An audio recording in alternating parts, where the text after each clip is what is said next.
Welcome to Savvy Business, Life Unscripted with your host, Christina Rivera, where our guests share their wisdom and valuable business tips, empowering our audience to expand their personal potential. Hi, Elizabeth Elting. Welcome to Savvy Broadcasting Life Unscripted. I'm so grateful to have you here today. How are you? I'm doing great. Thank you. How are you, Christina?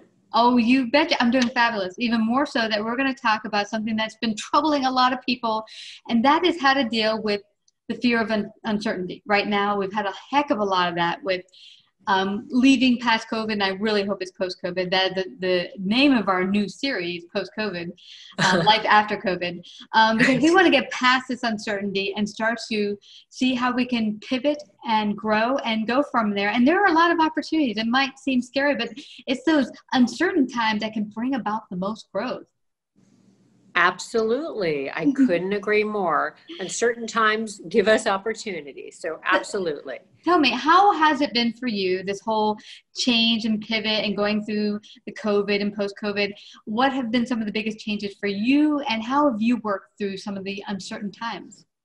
Sure. Absolutely. Well, it's been interesting for me as it is for everyone. I certainly feel incredibly fortunate because I'm so lucky to be healthy. My family is healthy. And so thank goodness for that. And I know it's been incredibly tough for so many people. And certainly that's the case right now. So much is up in the air and we're feeling like we're in this in between. So it's natural to be afraid of the unknown, especially in this past year. But whether we're talking about the pandemic or the usual uncertainties of life, there are a few things I always do that I can talk about. But yeah, just sure. In a general sense, I'm feeling fortunate. I'm feeling fortunate to be healthy and, to have a roof over my head and food to eat and all of that. But would it be helpful for me to talk about what I do during uncertain times and what I'm doing now and what I recommend? Yeah, absolutely. And I'm getting from you, one of the first things you just mentioned here was gratitude. Has that been a big part of what's brought you through these uncertain times? Absolutely. And I am incredibly grateful. And I think we continually need to be, whether it's this pandemic, which is as bad as anything, it's been harmful to so many people in so many ways, but always being grateful every day because we have so much to be grateful for. I mean, certainly I do. I shouldn't speak for everyone because so many people are going through tough times, but whatever things are in our lives that we can be grateful for, above all our health and then, the different things. I think gratitude is critical every day for all of us. Yeah. It's interesting. Someone said to me earlier this week, where is the gift in this or the gift in any crisis or terrible situation? And you're like, there's some terrible situations where you're like, I don't think there's a gift in this. But I found even during this time, and it's been tough for my family, that there are sometimes critical gifts that you can see after maybe the event that you're like, oh my gosh, this actually turned out to be a blessing, losing a job perhaps. And then you realize, hey, I have this business I could start or, whatever it might be. Absolutely. I definitely agree. I agree with that whole concept because I think back with my own history. I feel like right out of business school, when I did get a job and I quickly realized that job was not for me, I thought, oh gosh, I just spent, this time, this money getting my MBA and what am I doing? This is the wrong job. But to quickly leave, took a risk, started my company and thank goodness that job was not for me. Thank goodness I didn't find the perfect job because then I was able to start my company and have a career that I could have never dreamed of. So that's certainly an example of a time that's happened for me. And then I had challenges a few years ago with my company that I needed to get through and I got through them. And now, as I may have mentioned, I sold my half of my company. So now, in retrospect, that was an opportunity. At the time, I thought, how can I go through this? I'm dealing with such challenges. I went through 5 years of litigation, et cetera, et cetera. But now I get to do what I love. I'm running my foundation and trying to make a difference in the world. So yes, when we have problems, often these obstacles give us opportunities we would have never have had. The Elizabeth Elting Foundation, share a little bit about that because you're doing great work in the world. Oh, thank you. Thank you. And I will tell you quickly, in a nutshell, what we do. Basically, I started the foundation to help women and other marginalized populations because I found during my career that women were not always treated as they should be. They needed to be able to, make more money for the same positions, be put in leadership positions, and then when we're all working together, treated respectfully. And then the same went for other people, whether it was Black people, brown people, LGBT people, whomever. And so that is what my foundation basically focuses on helping women, marginalized populations, and the underserved community in general. And that's what we're doing. That's awesome. Where do they find out more if they want to go check it out themselves? Thank you for asking. Have a website, which is the ElizabethEltingFoundation.org is the URL. Awesome. So that is where on my website. I will post it. Yeah, I'm going to post that on our show page. But let everyone know, if anyone's sitting here and they're feeling like overwhelmed, they're like, what's the first step I take? Where do I begin to even get out of this horrible feeling that I feel like I'm trapped, I'm sinking? Where do they begin? What's some of your ideas? So this is what I wanted to talk about. Whether we're talking about the pandemic or the usual uncertainties in life, there are a few things I always do and that I recommend people always do. And the 5 things are this: focus on what I can control, or, focus on what you can control, accept what you don't know, follow your passion and integrity, stay positive, and breathe. So those are the 5 things, and I'm going to elaborate on each of those. I will break those down. So first of all, focus on what you can control, whether we're talking about our new normal, the election, a career change, or a cross-country move, or whatever. Mm-hmm. There's no point worrying about what you can't do anything about. Mm-hmm. You can't. I mean, much of it we can't control. Like, when will it be over? Who will win the election? Will I get that next job? Will I get into this college? Right? There's no point worrying about what you can't do anything about. But by the same token, you're not helpless, and put your energy where it matters. So in a new job, it would be pointless to worry about what your new boss will be like. But so instead, focus on how you're going to thrive and make an impact. Identify what you actually do have power over. So my response to the pandemic for me personally was to redirect my charitable foundation that I was just talking about toward COVID-19 relief. Mm-hmm. So that was what I could do. So, I mentioned that we focus on women and marginalized populations, but basically everything we've done since March relates to helping people who are suffering from COVID, who are victims of COVID. So helping people, whether it's with respect to giving them food, because, we have a lot more hungry people, or giving them education on, COVID, or whatever, better health care, et cetera. So that's what I've been focusing on since COVID started, and that's making me feel better.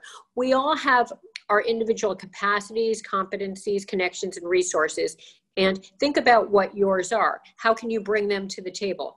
What can your decisions affect? How can you set yourself up for success? So that's really focusing on what you can control. That's number 1. Number 2 is accept what you don't know. You can't know everything, and the future is never set. So last year, nobody was planning on a pandemic, but here we are, right?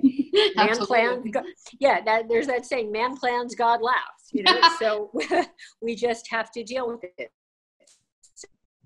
So we know there are plenty of things we don't know. And this has always been true. We live in uncertainty all the time. The illusion of control has always been just an illusion. Mm-hmm. And right now, we're just acutely aware of it. Everything we do is managed risk. So yes, circumstances may get in your way, but that's out of your hands, and accept the limitations of what is and what isn't knowable. Mm-hmm. And then move forward on the information that you do have and that you can get. So the goal is to stop fear from stopping you. Mm-hmm. I want you to be able to kind of go ahead and act on your decisions despite uncertainty, right? I mean, sure, things are risky, but it doesn't mean you shouldn't do them. Sure, you don't know what's next, or you don't know exactly what will happen, but you need to go forward anyway. Mm-hmm. And then thirdly, focus on passion and integrity. Follow your passion and integrity. The right choices aren't supposed to be easy. So For example, when you're being ambitious, when you're chasing after your dreams, things are going to be scary. They're going to be risky. Chase after them, do what scares you, and know that fear is a little normal. So just be sure to check in with yourself and make sure that that fear is there for the right reasons. That is because you're taking a risk, challenging yourself and stepping outside your comfort zone, not because you're doing something that compromises your integrity. So well, you know what, Liz? Whatever you do, just make sure. Yeah. Sorry. What I'm getting from you on that is that sometimes you'll get started like, okay, this is the direction I want to take. I want to maybe start this side hustle or do this thing. And you get started. And here's the thing. You might be scared. And that thing you start might turn into something totally different. That's what happened for me. I started a financial consulting business and I'm good at it. I like it. But then I came across this podcasting. I would have never dreamed of doing this podcasting that is taken off and it gotten to a point over 1 year of 45,000 listeners, all the way up to 3 million at one point. But you wouldn't have gotten there had you just not taken the first step. So, hey, maybe you're going to start a soup company. And then you realize a year in, hey, I'm being pulled in this direction. A whole new dream comes from that. But, you know, it's like going with that uncertainty, letting it take you to the next step can actually be really, really a super spurt of growth that can come about. No, you're absolutely right. You don't know where it'll lead you. You follow your passion, and maybe your first passion is, you know, whatever. I mean, in my case, it was a translation company because I loved languages, but then it led to a global language and technology solutions company, which then led to a foundation. And you're right. Just follow your passions. You'll enjoy what you're doing, and then you never know, as you say, where it might lead you. So I couldn't agree with that more, Christina. And then next, number 4 is stay positive. Pessimism paralyzes, paralysis kills. So turn that anxiety into excitement. Let it fuel you. See this uncertainty as a time of possibility. And it really is. I mean, basically, because people aren't necessarily in the job they thought they were going to be in or in the job they even had. I mean, that's a chance to follow your passion and start a business as you did. So as I said, so see this uncertainty as a time of possibility. Every transition is an opportunity to build whatever comes next. So staying positive helps you maintain energy and movement and really take action. And don't catastrophize, and the definition of that is assuming the worst possible outcome is the most likely or only possible outcome. It's easy to see uncertainty as negative because we think, okay, then we're managing our expectations. We won't be upset. But uncertainty really means the possibilities are wide open. So better to think of it like your birthday when you were a child. You never knew what you were going to get, but you didn't go into it assuming the worst. Because, you know, why would you do that? And the not knowing was part of the excitement. And, you just mentioned something. I remember being a kid, being excited about not knowing and being excited and cool with that. I think as adults, we lose that touch of curiosity and wanting to be a surprise. And, you know, as we grow up, like we want certainty, we want security, which is complete, as you said, an illusion, never real. No matter how secure you think you are, you could lose all your fortune. You could, you know, lose your job. But when you're a kid, you're like, none of that matters. You can't wait for the unexpected. Right. Surprises are fun. And it's because people become too risk averse as time goes on. They do. But the surprises, the unexpected is what is often the best part. And that often, those are the highs. Those are the best things in life when you take risks. So I think it's important for all of us to do that. So staying positive doesn't mean everything will just work out as you expect. It doesn't guarantee that things will always go your way, but you will be far better off regardless of what lies ahead for you. And, you know, this really is a type of time of hope and renewal and something new, something different. And then finally, last thing that I'm sure you've all heard is number 5, breathe. You know, calm down. Don't panic. Don't freak out. Take a moment and literally breathe. You know, hold your breath, breathe out. And, you know, they say that deep breathing helps settle the entire nervous system, settle it down.